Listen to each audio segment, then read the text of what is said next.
So let's begin by settling the body, adopting a stable, comfortable, upright position serviceable for meditation. So we think about keeping our feet flat and our back straight, torso open, hands in the lap, right over left with the palms upturned and the thumbs gently touching.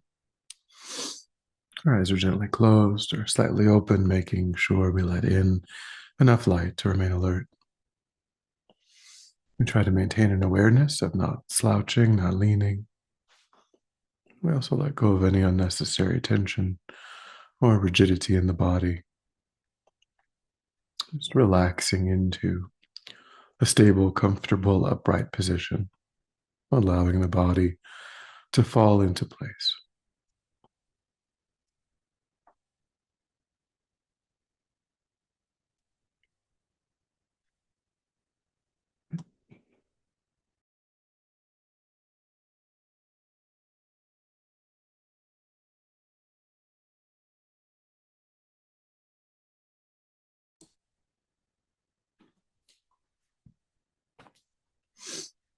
And then begin to move the mind inward, away from what's happening in the environment, letting go of attending to sights and sounds, just allowing them to be as they are. No need to investigate. Letting go of thoughts of the past and plans for the future. Concentrating your awareness in the present by attending closely to the physical sensation that accompanies the in-breath and the out-breath in the space around the opening of the nostrils. Breathing naturally, normally, and simply attending to that physical sensation. Giving yourself the instruction to notice quickly when anything other than that one sensation is arising in the mind. And then without judgment or frustration, to lift your awareness up from those distractions and to place it gently but firmly again and again on the breath.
And then when the mind feels more calm, we'll take a moment to generate a broad, expansive, altruistic motivation, taking a moment to try to embrace countless sentient beings within the field of our practice.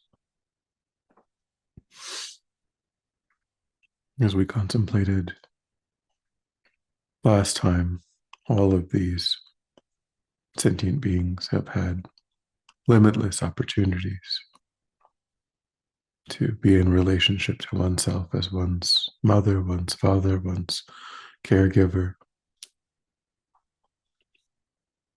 feeding us from their bodies, carrying us in their wombs, protecting us when we were helpless,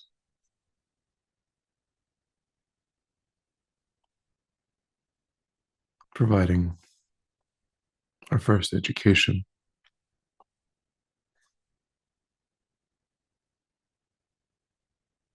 There are no sentient beings who haven't been kind to us in that way. Not just once, but limitless times.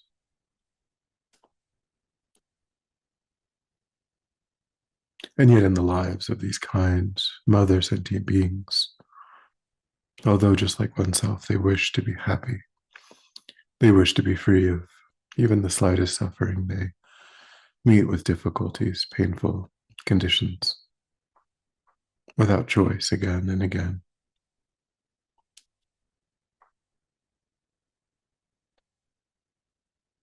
So, as we did before, allow yourself to generate the wish to repay that kindness.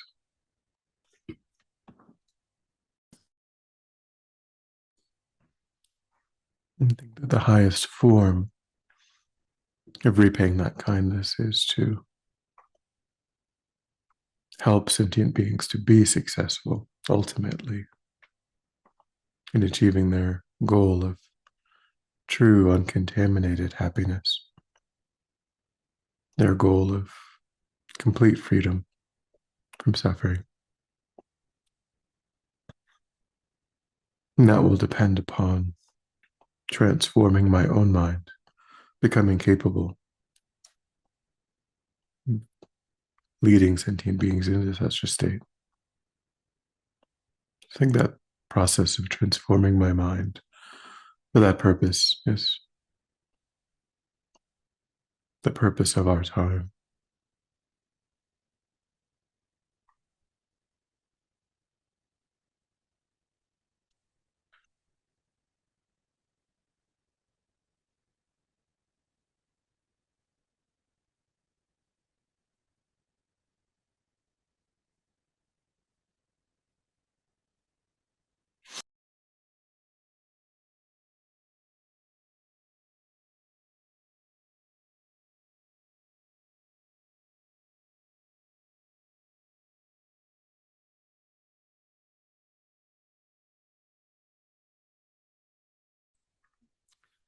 And then with that motivation, we'll continue with the 11-point meditation for cultivating bodhicitta. Begins now with step 5. This lineage combines the two traditional ways of cultivating bodhicitta, the 7-point meditation and the meditation on exchanging self with other. And joins these two lineages into a single contemplation. So step 5 is that process of equalizing self with others. When we cultivated equanimity, we focused on differences between friend, enemy, and stranger. But here we focus on the differences between oneself and others. It's possible to equalize friend, enemy, and stranger while still holding oneself as supreme, putting one's own needs and interests and desires above all others. So we work with that impulse.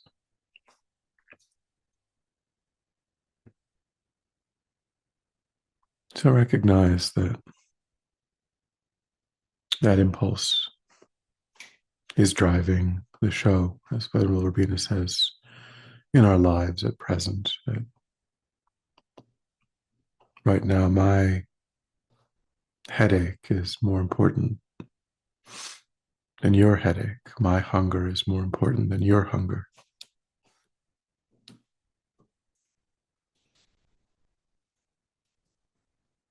my need to get to work on time is more important than everyone else's need to get to work on time.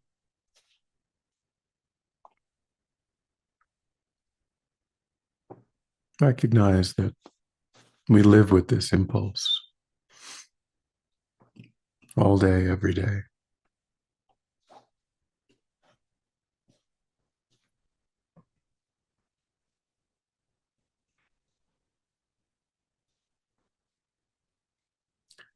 But try to see it as simply a habit.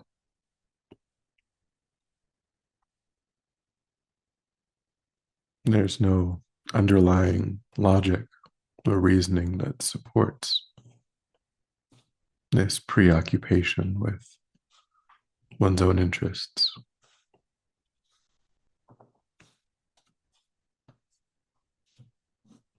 Oneself is, in fact, not more important than all other sentient beings.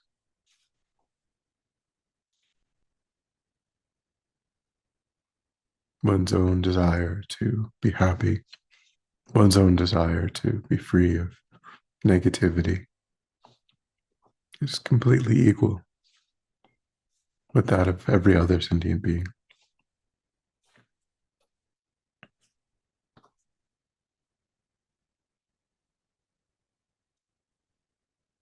The mind that is interested in only one's own welfare is a mistaken mind.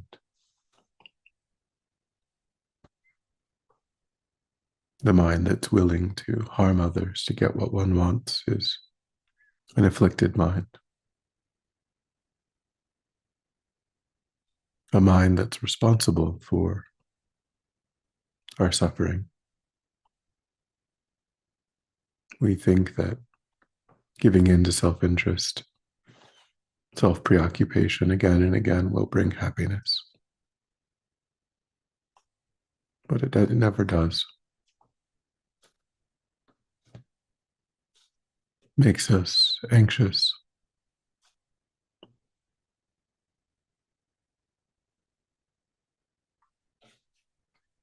cuts us off from others, increases competition, increases aggression.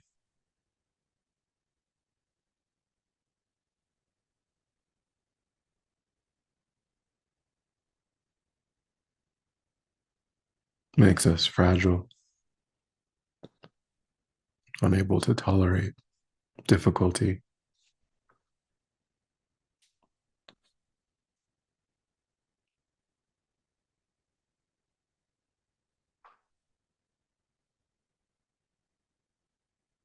So think along these lines and try to give rise to a strong insight that this habit, this tendency that I've lived with since beginningless time is truly the inner enemy, truly responsible for all of my difficulties. This narrow, constricted, painful mind.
And I begin to contemplate the innumerable advantages, having seen the need to equalize our concern, our regard for ourselves with our regard for all others, and having seen the disadvantages of the mind of self cherishing, the mind that places our own needs above those of sentient beings. Think of the advantages of accomplishing that goal, the goal of cherishing others.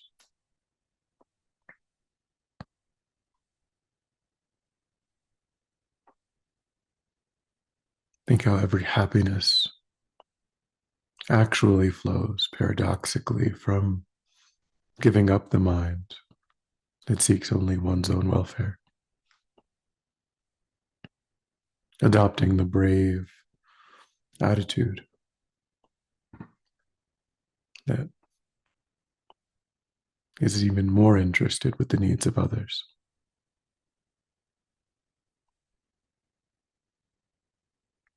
Able to recognize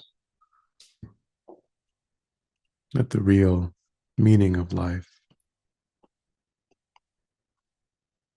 is to give up this mind that is so self obsessed, to open to the needs of others.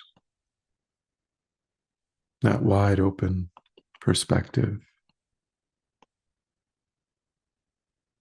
completely eliminates the fragility and pain of that self centered perspective, provides us with great capacity,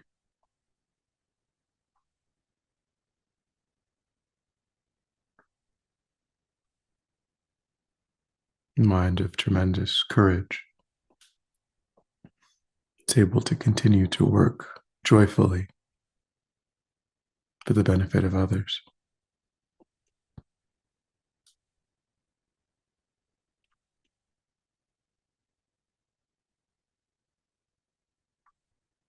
So try to see all of the incredible benefits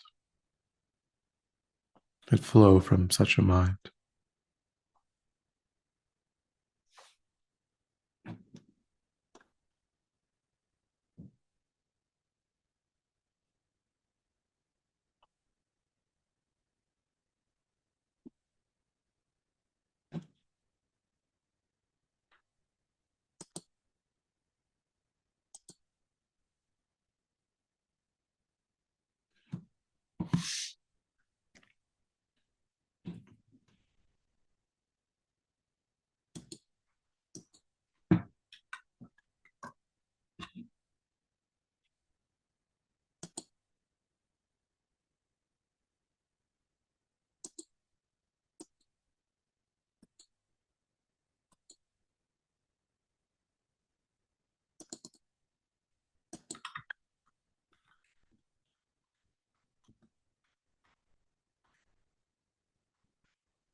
having reflected on the disadvantages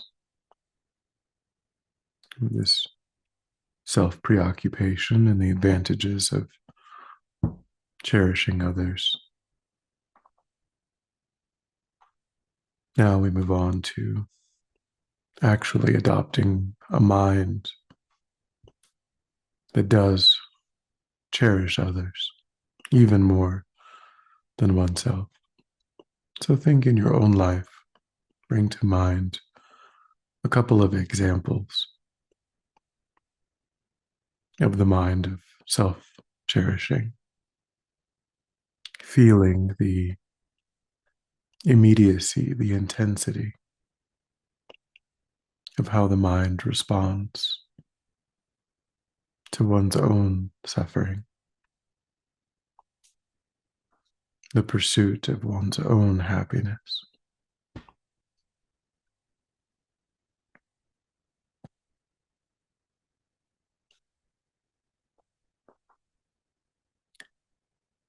And simply imagine upon hearing of the suffering of others, upon hearing of the striving of someone else to be truly happy, being able to respond with that same level of intensity, the same feeling of immediacy.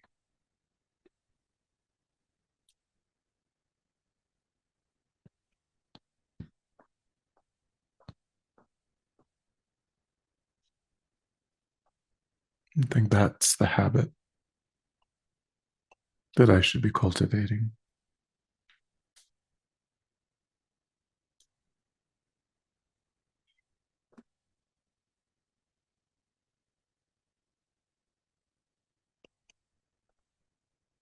So try to imagine what it would be like to be able to do that.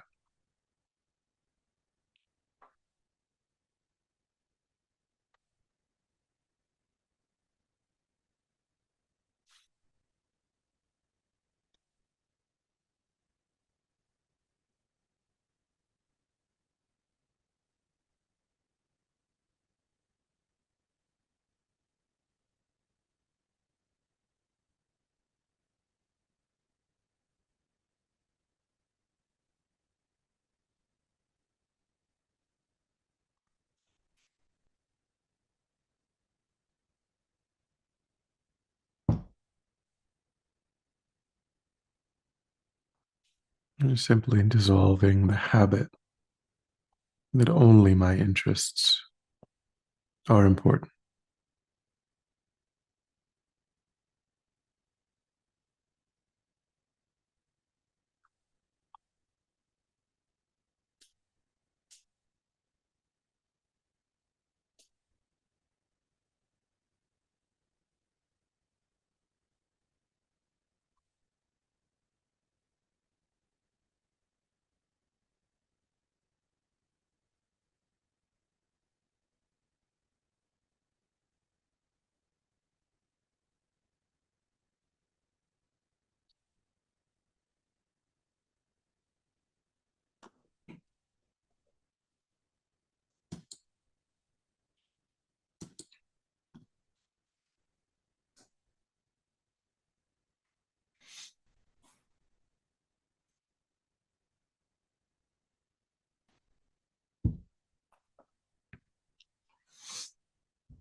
And then when you're ready, we'll come back together.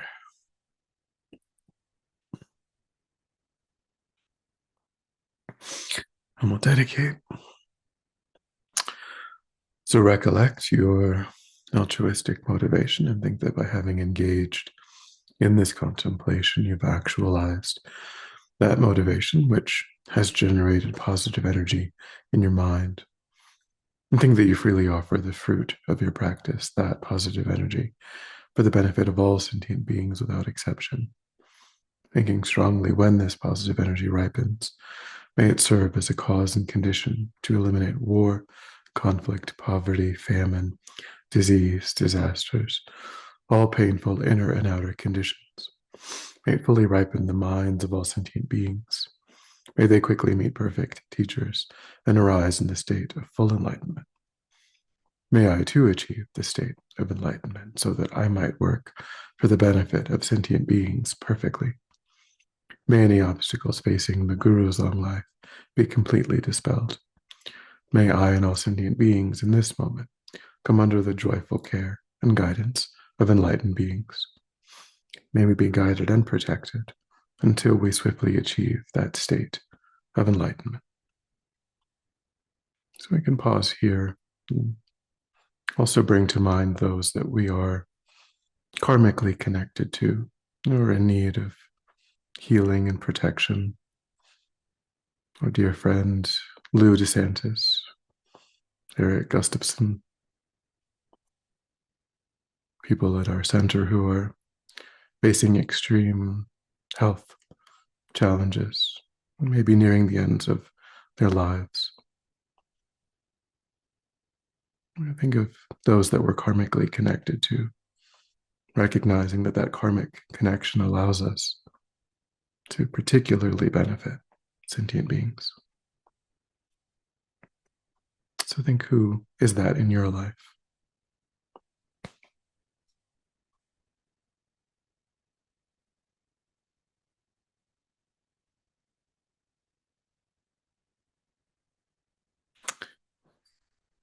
Thank you.